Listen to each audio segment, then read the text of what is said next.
पीछे मत मुड़ना, सच्ची डरावनी कहानियाँ। मैं आपको किस्सा बताने जा रहा हूँ, वो इससे जरा हटके है।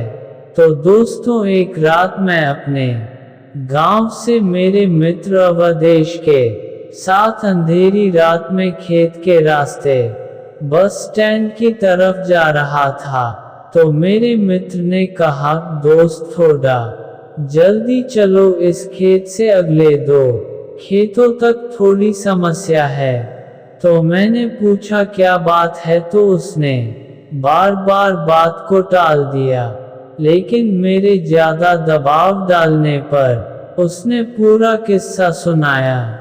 बहुत साल पहले अपने गांव से रात को इन्हीं खेतों से एक आदमी गुजर रहा था। रास्ते में वो पेशाब करने के लिए एक पेड़ के नीचे रुक गया। उसके बाद वो जैसे थोड़ा चला, उसे किसी बच्चे के रोने की आवाज आई। तो उसने सोचा रात को पहरा देने वाले का बच्चा होगा, लेकिन तभी याद आया कि ये खेत तो रामेश्वर काका है, जो 3 साल पहले यहाँ फांसी लगाकर मर गया। वह आदमी सहमे हुए कदमों से आगे बढ़ता रहा और उसके दिमाग में उन लोगों की बातें याद आई कि इस खेत से गुजरते वक्त रात को कभी पीछे मत मुड़ना।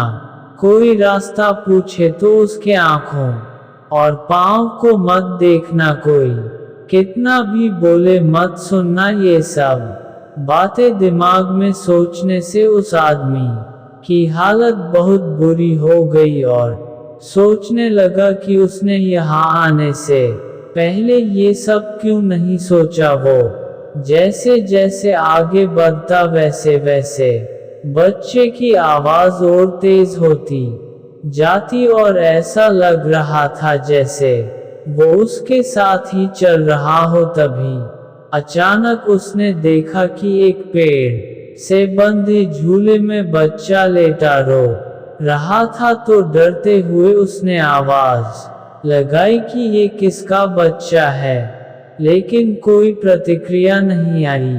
तो डर के मारे आगे बढ़ गया, लेकिन बच्चे की किलकारी सुनकर उससे रहा नहीं गया और उसने पीछे मुड़कर देख लिया। तो उसने देखा वो बच्चा झूले में उसके पीछे पड़ा था। रहम के मारे उसने उस बच्चे को गोद में उठाकर भागने लगा। थोड़ी देर बाद वो बच्चा उसे भारी लगने लगा और देखकर चौंक गया कि उसके पैर लंबे होकर जमीन को छूने वाले थे।